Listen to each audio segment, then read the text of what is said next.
In a trauma bond, the friendship, the relationship, it's always rushed. This is because rush is rooted in fear, a need to preserve something that isn't, a need to prove something that's not. There's no such thing as rush when you are grounded in 0 point energy. All rush actually collapses as the essence of grace and trust take its place. When one does not feel connected to God's love, they will use relationships as substitute tools to convince themselves that God's love does exist.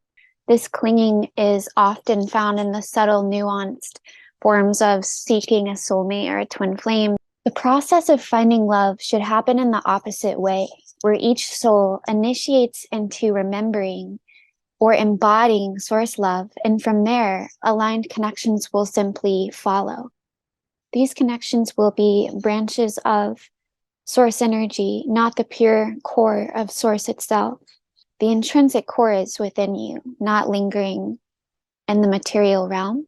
Any need to grasp or cling to love, especially if this need is amplified in a hurried state, farther reinforces the belief that love is scarce. Scarcity is a mental program that thwarts one's attention away from true love. As they become obsessed with clinging to a small essence of love, they live in desperation to preserve.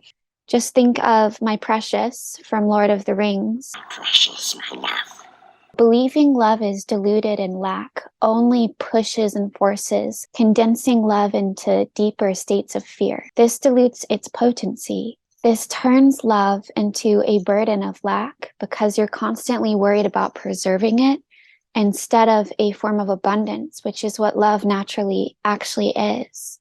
Love is an extremely powerful essence of source, and it is amplified when imbued within a web of trust. If sacred connection is truly meant to be, then may it be polished in an essence of tranquility and enhanced through a lens of energetic opulence.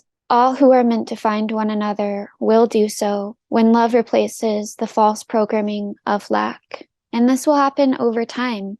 Humanity's been damaged by huge amounts of lack consciousness, and we have to stabilize ourselves by returning to source first, instead of returning to romantic illusion as a way to pretend we've reached source, when in reality, we haven't really felt its essence. One way to really reach that source essence is to go be by yourself, travel alone, explore reality alone. It is in this loneliness, this divine loneliness, that you can be sure you're connecting to source because you have true transparency with yourself. Are you genuinely in love with source? Or are you just telling yourself you are and then proceeding to find occasions and situations to plug the holes within you that don't feel that love? All who are meant to find one another will do so. And from here, everything falls into place through the grace of God.